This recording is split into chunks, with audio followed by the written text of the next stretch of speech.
the rising water. The sky had been an eerie shade of gray since morning, but no one expected what would come next. A lazy drizzle had started around noon, the kind that people often ignored. Keanu Reeves had arrived in a quiet riverside town in Northern California that very morning. It was meant to be a short stop, just a brief escape before heading to a charity event in San Francisco. He wasn't there as a celebrity, just a quiet man seeking silence after months of noise. No press, no handlers, no attention, just a beat-up truck, a backpack, and the clothes on his back. He parked at a local coffee shop known for its community charm and old vinyl records. It was the kind of place where strangers greeted each other like friends. The barista didn't recognize him at first. His hair was tucked under a baseball cap, his beard untrimmed and his jacket soaked from the rain. He nodded politely, ordered black coffee, and sat by the window with a book he had been meaning to read for years. Outside, the rain picked up, slowly at first, then all at once like a faucet turned on full blast. Keanu looked up, sensing something unnatural in the rhythm of the downpour. The wind howled against the windows, and in the distance the river's voice began to rise, no longer calm, no longer distant. It roared like something alive. A young waitress named Elena rushed past him with a tray full of plates, but her eyes kept darting toward the street. He noticed the tension in her shoulders, the way her lips moved in silent worry. She wasn't watching the rain. She was watching the river. Keanu stood and walked to the glass door.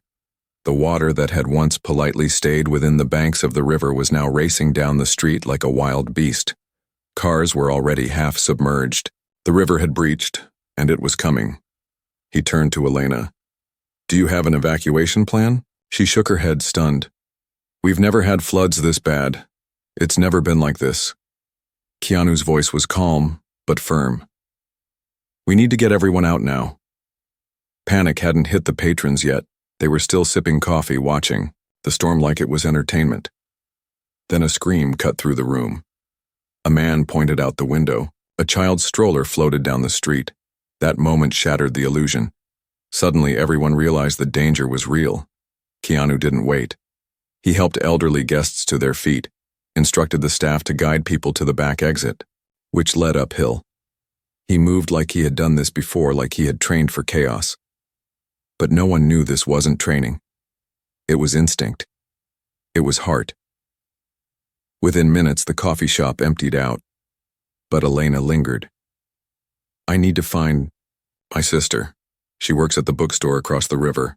Keanu grabbed her wrist gently, eyes steady. "You can't go that way. The bridge is already under. It's too dangerous." "But she's only 15. She just started working there. She was covering for someone today." Her voice broke, and tears mixed with the rain on her cheeks. Keanu paused for only a breath. He looked outside. The street had become a current. Debris floated fast, branches, trash bins, even a motorcycle turned on its side. It was madness. But behind all that, past the traffic lights and fallen signs, the small bookstore stood like an island trapped by water. Keanu made a decision. "Stay here. Find shelter uphill with the others. I'll find her." Elena tried to protest, but he was already moving. He pulled off his jacket, wrapped it around her shoulders, and then turned to the flood. No hesitation, no second thoughts. He walked into the current like it was part of him. Each step was a battle. The force of the water pulled at his legs like invisible hands trying to drag him down. Cars drifted by and pieces of sidewalk broke off underfoot, but he kept going. Eyes focused, heart steady. Onlookers from rooftops shouted warnings. Some recognized him. Others just saw a man walking into a death trap. None of it mattered. Not fame, not fear, not the cold. He had made a promise. By the time he reached the other side, the bookstore was nearly swallowed. Water reached the doorframe. He pushed it open and called out, "Hello? Is anyone here?" A faint voice replied, trembling, "I'm upstairs." He ran to the back, climbed the wooden staircase 2 steps at a time. The girl stood at the top, clutching a backpack and a small dog. She was drenched and shaking.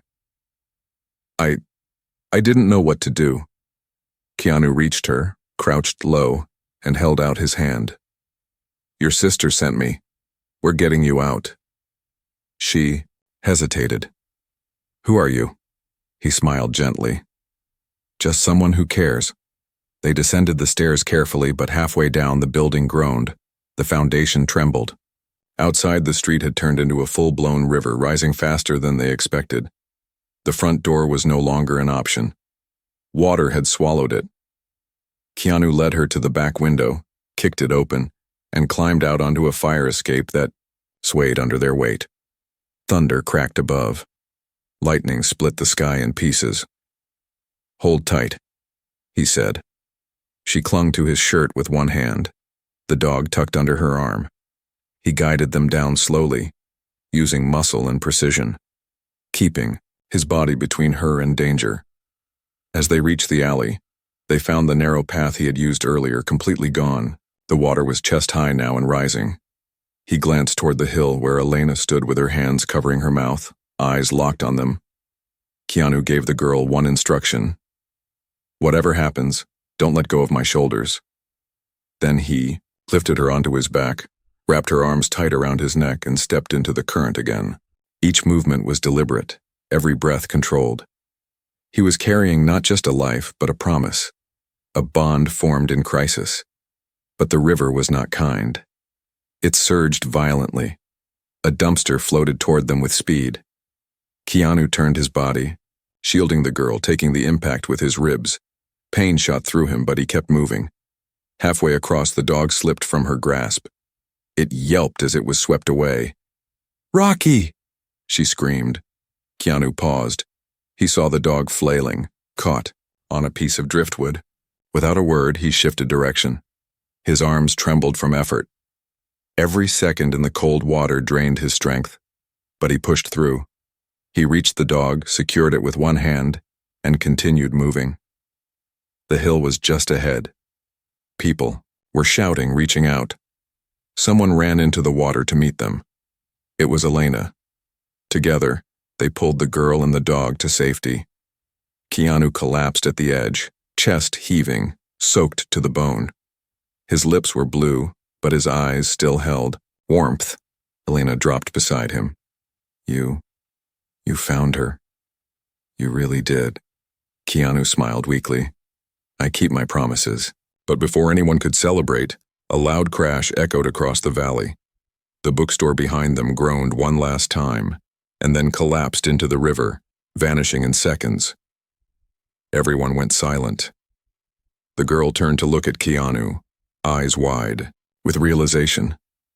You saved me, she whispered, voice trembling. You saved me just in time. He nodded slowly, but something in his face had changed. His hand pressed gently against his ribs. His breathing grew shallow. No one noticed at first until he slumped forward unconscious. Elena screamed his name as the rain continued to pour, drowning out the sound of sirens approaching in the distance. Breath between storms. The sound of sirens finally broke through the dense curtain of rain as first responders arrived at the hilltop. Emergency vehicles lined the road like a glowing lifeline in a sea of panic. Medics rushed toward the soaked crowd huddled together under makeshift coverings. Their faces were pale from shock. Their clothes clung to their bodies, and their eyes kept darting between the ruined street and the man lying unconscious on the grass.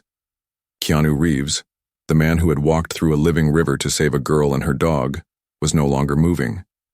His lips had gone pale. The soaked cotton of his shirt revealed deep bruising on his side from where the dumpster had hit him. Elena held his head gently on her lap, her tears mixing with the rain, whispering his name again and again as if saying it enough times would pull him back.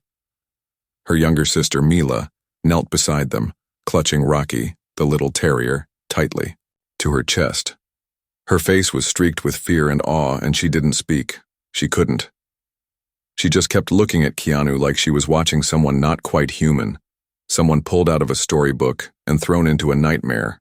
When the paramedics reached them, Elena refused to move until they reassured her that he would be okay. One of them gently placed a hand on her shoulder and said in a low, calm voice, "We'll take care of him.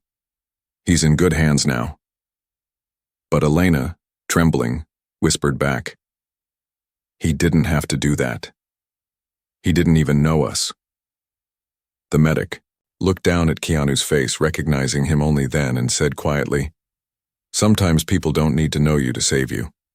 They loaded him into the back of the ambulance. Oxygen was secured over his nose and a drip started. He was hypothermic, suffering from bruised ribs, borderline pneumonia from the inhaled floodwater, and clear signs of exhaustion beyond the physical. It was as if his soul had carried more weight than his body could bear. As the doors closed, Mila tried to follow, but Elena stopped her. "We'll see him again, I promise." She didn't know why she said it, but she believed it with everything inside her. The storm finally began to ease later that night. The rain turned to mist, and the river began to calm, though the damage was already done. Entire blocks had been destroyed. Dozens of families had lost their homes. Shelters were overflowing. The little town that had once been a peaceful retreat now looked like the edge of a war zone. And yet, in the middle of that chaos, people began to speak of one moment. A man no one recognized until it was over, who stepped into the water and came out a legend. At the emergency shelter set up in the high school gym, people passed around blankets, shared stories, and lit candles. Elena sat by a broken window staring out at the night, unable to sleep. She kept replaying every second, how Keanu had looked at her, not with fear, not even hesitation, but a quiet courage that felt deeper than anything she had ever seen. She barely knew him, yet she felt like she owed him her soul. Her sister was safe because of him, because he had walked into danger while others hesitated. Just after midnight, the door creaked open and a nurse stepped inside. Her face was tired, but her eyes carried news. She scanned the room and walked straight to Elena. "He's awake," she said simply. "He asked for you." The hospital was quiet when Elena arrived. The storm had overwhelmed the county system, so patients were lying on gurneys in hallways and staff were running on pure adrenaline. But Keanu had been placed in a quiet room near the end of the east wing. A curtain blocked him from view, but she heard the slow beeping of machines and the hushed voices of nurses checking his vitals. When she stepped inside, she froze.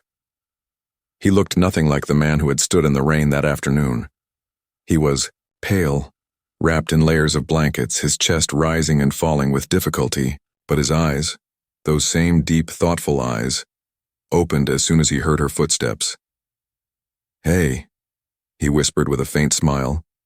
She felt a lump rise in her throat. "You scared us. You almost died."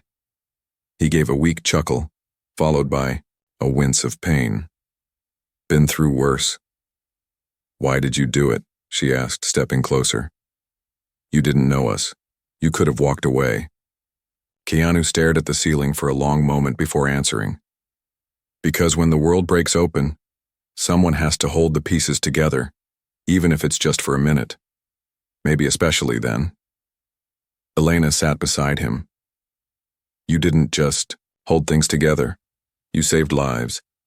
He nodded slightly, then looked out the window, his face growing more serious. "How many didn't make it?"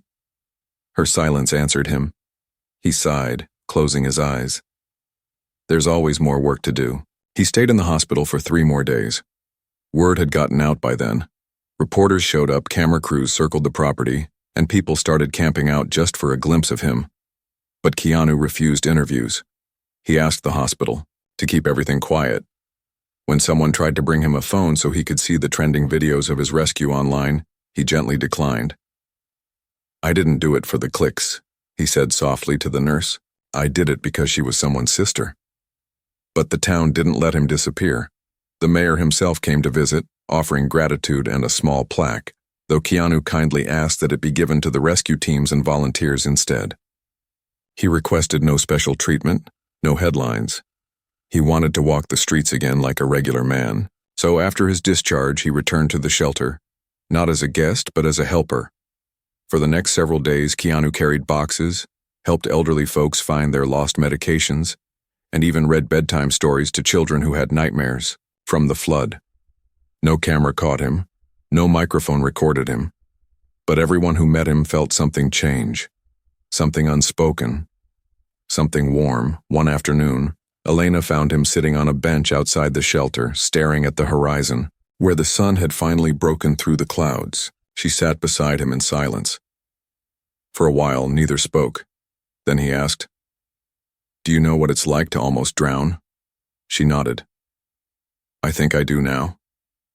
He looked at her, the softness in his eyes deepening. "But you didn't drown.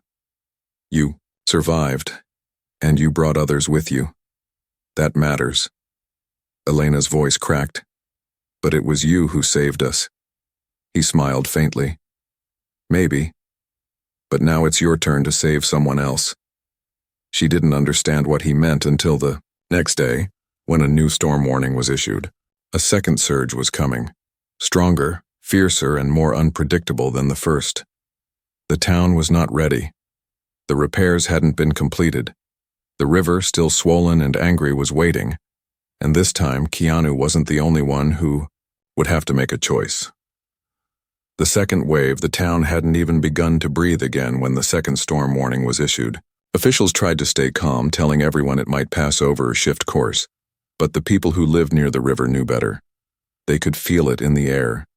There was a heaviness in the wind that whispered of something stronger, something less forgiving. Trees leaned a little lower. Clouds swirled like smoke above the hills, and the river, though calmer, had never truly gone quiet. It waited, coiled and restless, as if insulted that it had not yet finished its work. And this time, the town had no illusions left. They had already seen how quickly safety could vanish. They remembered the broken windows, the shattered walls, the homes lifted from their foundations like leaves. Keanu Reeves stood outside the gymnasium that had been converted into a shelter, his eyes fixed on the dark horizon. He had recovered from the worst of his injuries, though pain still echoed in his ribs every time he moved too quickly. His doctor had insisted he rest. His body wasn't ready. But Keanu had never measured life in comfort or ease. He knew storms didn't wait for convenience, and people didn't need heroes after the fact. They needed them when the sky turned black. He had become a quiet leader in the days following the flood. Not because he wanted to, but because people naturally looked to him. There was something in his calm, something unspoken in the way he moved without needing praise. When he spoke, others listened. And when he didn't speak, they followed anyway. Elena had stayed close by since the hospital. The bond forged in chaos between them had grown into a quiet companionship. She didn't know why she felt safer when he was near, only that his presence gave her the courage to do things she never imagined she could do. She now helped coordinate relief efforts, moving supplies, managing volunteers, and keeping spirits high. She was no longer just the waitress from a riverside cafe. She was someone people depended on, and it terrified her, but also made her feel alive. When the second warning came, Elena found Keanu alone again, seated on the same bench they had shared days before. He was looking at the old bridge, or what was left of it. Just the twisted skeleton of metal now, half submerged and leaning, a reminder of how fragile everything could be. "It's coming tonight," she said softly, sitting beside him. He nodded. "I know. We're not ready. We never are." The wind picked up, tugging at the corners of the tarps that covered the shelter walls. People had begun to whisper, tension climbing with every hour. Supplies were limited. Many had refused to evacuate again, too tired or too proud to believe another disaster would strike so soon. Elena glanced at him. "They trust you." Keanu looked down. "I'm no different than anyone else here. But you walked through a flood. They saw that, and they believe you'll know what to do when things fall apart again." He didn't answer immediately. Instead, he stood and walked toward the gym doors, holding them open as volunteers rushed by, carrying blankets, boxes of water, and canned food. A baby cried from somewhere inside. A man shouted for help with a broken generator. The storm hadn't even arrived, yet panic had already seeped into the walls like water through cracks. By sundown, the clouds turned nearly black, and lightning flickered along the hills. The first drops began to fall, heavy and spaced apart like the ticking of a giant clock counting down. Keanu gathered the volunteer team, Elena at his side, and laid out a plan. The hospital had limited beds left. The shelters were at capacity. Power lines were weak. Communication systems barely held together. But they had heart. They had people who cared deeply, and in Keanu's words, that's always the strongest foundation to rebuild on. They arranged makeshift transport in case of emergency rescues. They stocked dry areas with food. They organized people into teams. They told everyone to stay high, to stay alert, and most of all, to stay together. No one would be left behind this time. And then, just past midnight, it began. This storm wasn't like the first. It didn't whisper. It screamed. Wind howled so fiercely it tore branches from trees like paper. Rain came down in solid sheets, so thick it was hard to see even a few feet ahead. Lightning struck close enough to feel the ground vibrate. And, worst of all, the river answered with fury. The dam upstream, weakened from the last flood, had finally cracked. Within hours, water poured into the valley like a tidal wave, swallowing everything in its path. Calls for help flooded in faster than the storm itself. A group of families trapped in a church basement, an elderly couple stuck on a collapsing porch, a single mother with 3 children stranded on the roof of a small mobile home. The rescue teams were overwhelmed. Roads were either underwater or blocked by fallen trees. It became clear that waiting for official help would not be enough. Keanu, already soaked to the bone, tightened the straps on his boots, grabbed a headlamp and rope, and turned to Elena. "I'm going back out." She grabbed his arm. "You can't do this again. You're still healing." He looked at her, his expression gentle but unwavering.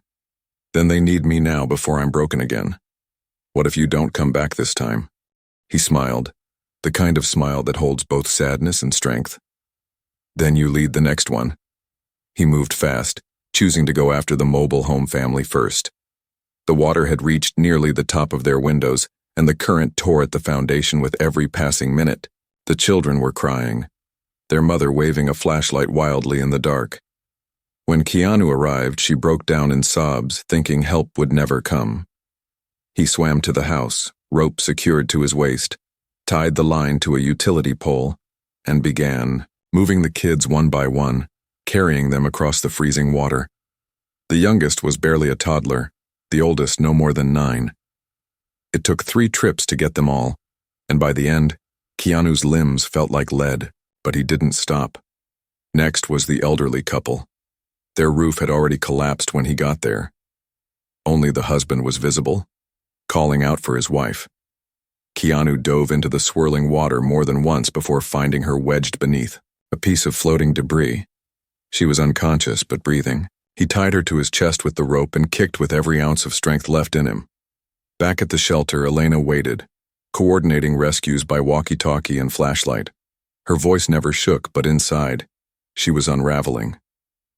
When word came that the river had swallowed half of Main Street, her heart dropped. That was the last known location Keanu had gone toward. An hour passed, then another, and he didn't return. She refused to believe the worst. Instead, she took a coat, borrowed a rescue team kayak, and set out into the night herself. The water was cruel, slapping against her face, nearly toppling her boat more than once. But she kept calling his name over and over, voice hoarse, hands shaking. Then, near dawn, just before the sky turned from black to gray, she saw a figure clinging to a broken railing near the edge of the collapsed bridge. Keanu was there, barely conscious, one arm around a small boy who he hadn't mentioned rescuing. The boy was crying softly but alive. Keanu's lips were blue. His grip was failing. Elena screamed, paddling harder than she ever had. When she reached him, she pulled both of them into the boat and began rowing back, sobbing from relief and fear all at once.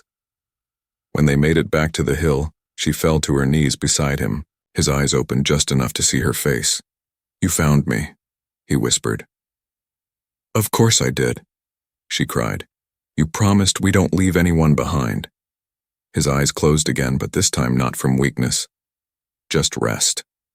The storm was still raging, the river still roaring. But hope had a name now, and it wasn't going down without a fight. What rises from the water? The sun finally broke through the clouds the next morning, not with celebration but with quiet apology. It rose over a town that no longer looked like itself. Rooftops poked from the water like shipwrecks. Telephone poles leaned at strange angles. Some snapped completely in half. Roads that once carried life and laughter were now rivers filled with floating memories. Bicycles, photos, furniture, and shoes that would never find their way back to the feet that once wore them. But amid the destruction, there was something else. There was movement. People began to emerge from hiding places, blinking into the light like survivors of a long, terrible dream. Some cried, others simply stared, but all of them looked toward the hills, toward the shelter, the school gym, the makeshift command center that had become a symbol of hope. And at the center of that fragile flame stood Keanu Reeves. Keanu had been placed on a cot near the east wall of the shelter, his body wrapped in warm blankets, his arm in a sling, and his breathing slow but steady. No one knew how he had survived the night with the injuries he carried. The paramedics said it was willpower. Others said it was something greater. Whatever it was, he had defied the odds again, but this time, the flood had taken something more from him than bruises or blood. It had taken silence. Keanu didn't speak for hours after waking, not because he was unconscious, but because something inside him had gone still. He looked at the ceiling with haunted eyes, and when people asked how he was feeling, he simply nodded without a word. Elena stayed close, refusing to leave his side. Her hands were blistered from rowing, her voice hoarse from screaming through wind and rain, but she never let go of his hand once she had it.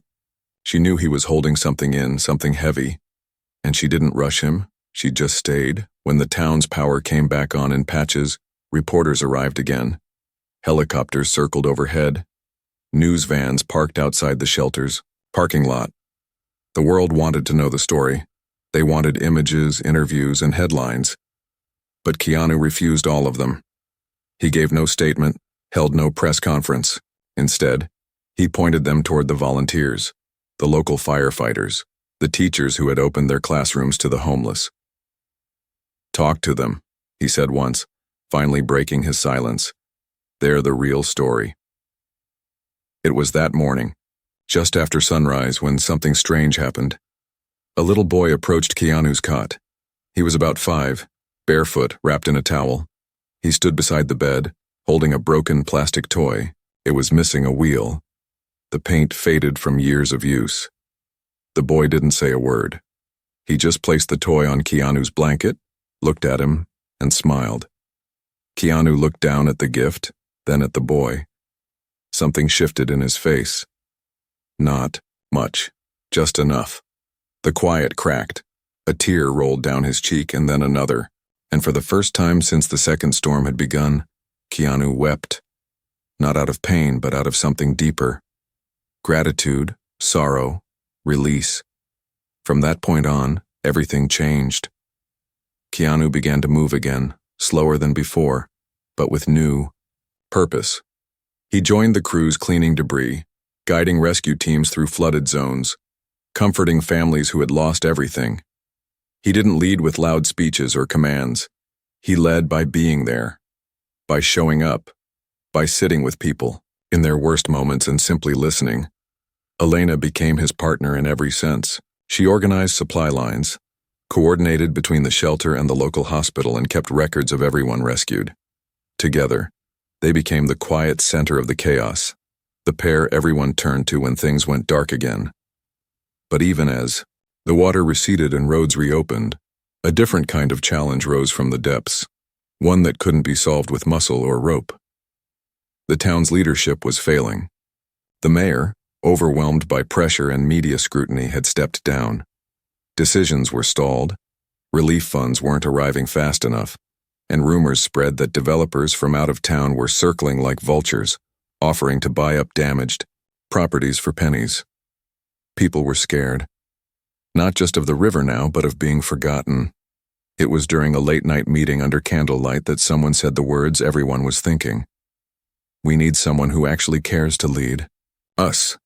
Someone we trust." All eyes turned to Keanu. He shook his head immediately. "I'm not a politician." "You don't have to be," said one of the firefighters. "You just have to keep doing what you're doing. People listen to you." Elena stepped forward. "He doesn't want the spotlight." "Maybe not," said the teacher who had opened her classroom to over 30 children during the storm. "But he's already in it." Keanu looked around the room at the faces illuminated by flickering candles. Tired, scared, determined. He thought about the girl he'd pulled from the bookstore, the boy he'd rescued from the rooftop, the mother who had kissed his hands in thanks. He thought about the town before the flood, quiet, kind, overlooked, and he realized something. "I won't run for office," he said quietly, "but I'll stay as long as you need me. I'll help rebuild every wall, every heart." A silence followed, heavy and full. Then someone clapped, and then another. And soon the entire room was on their feet, clapping not for fame, not for status, but for hope made real. Over the following days, Keanu helped establish a citizen council, locals who knew the land, the people, and the pain. He refused to take credit for the idea, giving all recognition to the community. He spoke only when needed, and when he did, it was always from the heart. He reminded people that storms would come again, that rivers would rise, that nature could not be controlled, but he also reminded them of something else, that kindness could be stronger than fear, and courage could rise even in the darkest current. But just when the town began to find its footing again, just when laughter started to return to the streets and children played outside again, something happened that no one expected. A stranger arrived. He came in a black car with tinted windows, dressed in an expensive suit, wearing polished shoes that had never touched mud. He said he represented a corporation with plans to revitalize the area. He offered money, fast construction, modern facilities. He smiled as he talked, but it never reached his eyes. When people hesitated, he pulled out contracts. When they resisted, he made threats of eminent domain and legal action. He saw a broken town and thought it could be bought. He had no idea what was waiting for him. Keanu stood calmly as the man spoke at a town meeting, watched as he flipped through charts and maps and economic models. When it was over, Keanu raised his hand. "What happens to the people who can't afford to stay when you rebuild everything?" The man smiled. "We'll make sure there are new opportunities for everyone." Keanu stepped forward. "You mean, you'll raise prices and push people out?" "That's a harsh interpretation," the man replied. "So is drowning," Keanu said. "And we just survived that. We're not going under again." The crowd erupted in support, and for the first time, the man in the suit looked unsure. Because this wasn't just a town anymore. This was a family, and Keanu Reeves had become its beating heart. The ghost beneath the water. The town was changing. What had once been just a scattered group of people bound together by tragedy was beginning to transform into something far stronger. Neighbors who barely knew each other's names before the storm were now working shoulder to shoulder, hammering boards, hauling debris, and sharing meals cooked in battered pots over gas stoves. Fences were no longer used to separate yards, they were used to prop up sagging walls. Front porches became meeting places, not barriers. There was no longer talk of leaving. There was only talk of rebuilding. Not the way it was, but better. In the middle of it all, Keanu Reeves moved like a quiet current, steady and always present. He still bore the bruises from the floods, the stiffness in his shoulder, the pain that lingered in his ribs like a ghost that refused to be forgotten, but he never let it show. Not when he was helping carry drywall, not when he was lifting pallets of bottled water, not even when he was crouching beside a boy who had lost his father in the flood and whispering words only the two of them could hear. He gave more than his hands. He gave his soul, in small pieces, every day. And yet, even as the town healed, Keanu's eyes held a quiet sorrow. Something deeper than the storm. Elena saw it most clearly in the early mornings when the light had not fully returned, and he sat alone near the river's edge, staring at the slow-moving water as if waiting for something to rise from it. She had asked him once if he needed anything. He had smiled faintly and said, Some things can't be fixed with tools. She hadn't asked again, but the weight he carried began to show. One night, after a long day of helping set up a temporary clinic near the school, Keanu disappeared. No one saw him leave. No one saw where he went. But when Elena returned to the gym-turned-shelter after sunset, she noticed his bag was gone. Panic sparked in her chest. The thought that he might have left without saying goodbye was unbearable. She searched the hills first, then the church, then the collapsed bookstore where he had once found her sister. Memories chased her every step. But it wasn't until she walked to the broken bridge, the place where she had found him barely conscious days ago, that she saw the flicker of light. A single lantern glowed from inside a small wooden cabin, one that had somehow survived both floods. It stood alone, hidden behind thick trees, forgotten by time. Elena approached, her breath shallow. She pushed the door open gently, and there he was, sitting on the floor, a small wooden box open in front of him, its contents scattered across the dusty boards. Old letters, photographs curled at the edges, a tiny stuffed bear worn with age. And in his lap, a thin notebook filled with handwriting so neat it looked like it had been written yesterday. Keanu looked up, startled at first, then quiet. "I used to come here," he said softly, "years ago." Elena stepped inside, closing the door behind her. The storm had spared this place. Maybe out of mercy, maybe by mistake. This was hers, he continued. We used to sit on this floor and talk about everything. The world, the sky, the way the trees sound when it rains. She loved the rain. Elena knelt beside him. Who was she? Her name was Emily, he said. We met before I ever became what people now know. Back when I was just a kid trying to make sense of life. She didn't care about money or fame or success. She just wanted to see people be kind. His voice trembled now, but he didn't stop. She drowned in a river. Not here. Years ago. Different place. But the water looked just like this. Same sound. Same smell. I couldn't save her. I was there, and I couldn't reach her in time. Elena said nothing. She just sat beside him and listened as he finally let the pain bleed out. When the first flood hit this town, I saw her face in that girl's eyes. Mila. The bookstore. The same fear. The same desperation. I think part of me has been trying to undo what I couldn't fix back then. Elena reached over and took his hand. It was shaking. You didn't fail her, she said. You loved her, and now you're carrying that love forward to others. That's not failure. That's strength. Keanu let out a long, deep breath, one that seemed to come from the very bottom of his soul. For the first time since the storms, he let himself grieve not for the town, but for his own broken pieces. And in doing so, something inside him shifted. The silence that had lived in his heart for so long began to move. Not vanish, but change. Like water finally finding its path through stone. The next morning, Keanu stood before the townspeople at a gathering organized by the Citizen Council. The community had managed to clean out the town square, and for the first time since the storms, people had gathered not in fear, but in unity. Tarps had been turned into makeshift banners. Children had painted thank you signs on salvaged boards. The mood was somber but hopeful. Keanu stepped up to the makeshift podium. Not as a movie star, not even as a hero, just a man who had bled beside them. He spoke quietly, but his words cut through the crowd like a bell. We've lost a lot. More than homes. More than businesses. We've lost pieces of ourselves.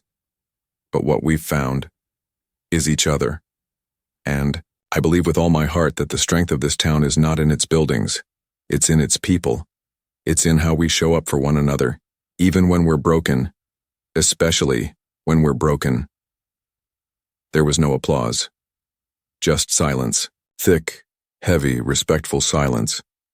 And then, as if on cue, the children in the front row started clapping, slowly at first, then louder. Soon the entire town joined in. It wasn't for performance. It was for healing. But just as the applause began to fade, a distant sound shattered the moment. A loud, deep rumble echoed from the hills. Everyone turned toward the noise. A landslide. A massive chunk of the hillside near the weakened dam gave way, and the river roared once more. Keanu's eyes widened. "Get everyone to higher ground!" people screamed. Volunteers rushed to help. And just like that, the nightmare returned. But this time, they had each other, and they had a man who would not let go, even if the whole world fell apart. When the river forgives, the sound came not like thunder, but like something tearing. It was the groaning of the earth itself, a howl from deep within the hillside that sent flocks of birds screaming into the gray sky and silenced every breath in the town. People didn't wait for an explanation. They ran. They didn't know where. It was coming from yet, but they knew one thing. The river was speaking again, and this time it sounded angry. Keanu Reeves didn't flinch. He turned toward the hills, eyes narrowing as he scanned the far end of the valley, and then without hesitation he turned to the crowd. "Move to the north ridge," he said, pointing toward the higher path behind the school. "Stay away from the low streets, keep children close, and head for the gravel road. Now." The command was simple, but it sliced through the panic like a sharp edge. The people obeyed. Not out of fear, but out of trust. They had seen what he had done before. They knew he wouldn't speak unless it mattered. Elena ran to his side as volunteers rushed forward to help the elderly and the injured. "We need to evacuate the clinic first," she said, breathless. "There are patients who can't walk." Keanu nodded. "I'll take the east route, you get the west. Meet at the crest." "You can barely lift your arm," she said, her voice cracking. "Don't do this alone." He looked at her and, though pain still rippled through his muscles, his gaze was clear. "I won't be alone, not this time." As they split up, the first wave of dust rolled into town, followed by the sound of breaking trees. The landslide had struck just beyond the ridge, tearing through a dried embankment that had held for decades but couldn't hold anymore. Boulders the size of trucks rolled down the hillside, slamming into the weakened dam. And then came the cracking sound, the worst of all. The dam split like a giant shell, and the water behind it, held back for years, was finally free. It surged like a monster unleashed. Keanu reached the clinic first. It was a one-story building, barely held together by emergency scaffolding. Inside were 3 nurses and 12 patients, 4 of them bedridden, 2 in critical condition. There were no ambulances, no gurneys strong enough for the terrain. He moved fast, breaking down broomsticks to use as stretchers, tying blankets into makeshift slings, helping the nurses lift what they could. Outside, the ground began to tremble. The roar was no longer distant. It was here. Keanu looked toward the edge of the street and saw the water creeping in like it was crawling. No longer a wave, now a tide. A slow, rising force, steady and absolute. He shouted for the others to follow him and led the group through a side alley that curved into a winding hill path, but the road wasn't clear. Debris blocked parts of it.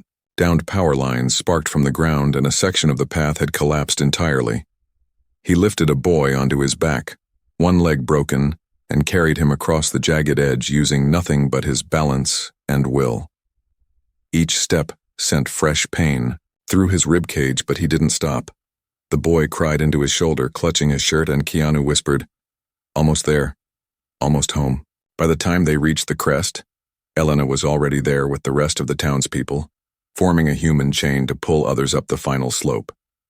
She screamed his name when she saw him and ran to help him place the boy down beside the other children. "That was the last one," she said, chest heaving. "You made it." But Keanu shook his head, scanning the horizon. "Not yet. Where's Mayor Dalton?" She hesitated. "He stayed behind at the old town office. He said he needed to save the documents. Property records, town history, legal papers." Keanu turned before she finished and sprinted down the path. "Keanu!" Elena cried out, grabbing his arm. "You can't go back down there. You won't survive it." He looked at her, soaked in sweat and rain, and for the first time she saw a strange peace in his expression. "If we lose those records," and he said, "we lose everything we fought for. We lose who this town really is. If we let people like that developer rewrite our story because the truth drowned, then what was all this for? Elena's eyes filled with tears. But what about you? This was never about me. He turned and disappeared into the mist. The office was already half flooded when Keanu reached it. The floor was a pool of mud and floating papers. Mayor Dalton sat slumped in a chair, coughing, trying to keep boxes of records above water that rose inch by inch. Keanu kicked the door open and waded in. "You stubborn old man," he muttered. "You could have died." Dalton looked up, startled, and coughed out, "You're not much smarter coming in after me." Keanu smirked, then grabbed the nearest crate of documents. "Come on, we're getting out of here." Together they hauled what they could into a canvas sack. When the water reached Keanu's waist, he knew they had minutes at best. He tied the sack to his back, slung the mayor's arm over his shoulder, and headed for the exit. But just as they reached the door, the river breached the outer wall. Blast of water slammed into them. Keanu lost his footing. The mayor was pulled under. The sack tore from his back.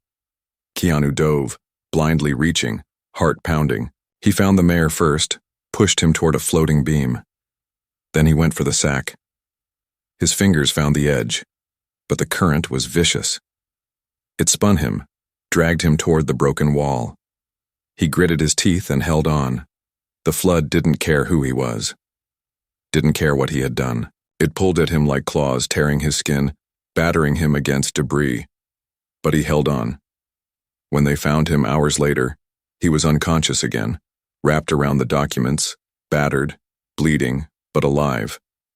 And the town knew, once and for all, that this man had not saved them by accident. Keanu Reeves had saved them because he chose to. Again and again. Not for glory, not for cameras. Because something inside him refused to let others drown, even when he himself was barely afloat. Weeks passed. The waters finally receded. The town began to rebuild for the third time, but this time with help. The story of Keanu's fight spread, far and wide, not because he told it, but because others did. Donations poured in. Volunteers arrived from across the country. Families returned home. And on the steps of the newly rebuilt town hall, the mayor, now walking with a cane, held up a framed copy of the property records that had been saved. "We are still here," he said, "because one man showed us how to fight. Not just the river, but the fear. Not just the flood, but the silence." Keanu stood in the crowd, quiet as always. He didn't wave. He didn't speak. He just smiled. Later that evening, as the town held its first community dinner since the disaster, Elena found him sitting on the edge of the riverbank once again, feet dangling over the side, watching the water flow. She sat beside him and asked softly, "Does it still haunt you?" He looked at the river for a long moment, then said, "No, not anymore. Now it reminds me that we can survive even what we thought would break us." She leaned her head on his shoulder, and, for the first time since everything began, Keanu Reeves let the river carry away the past.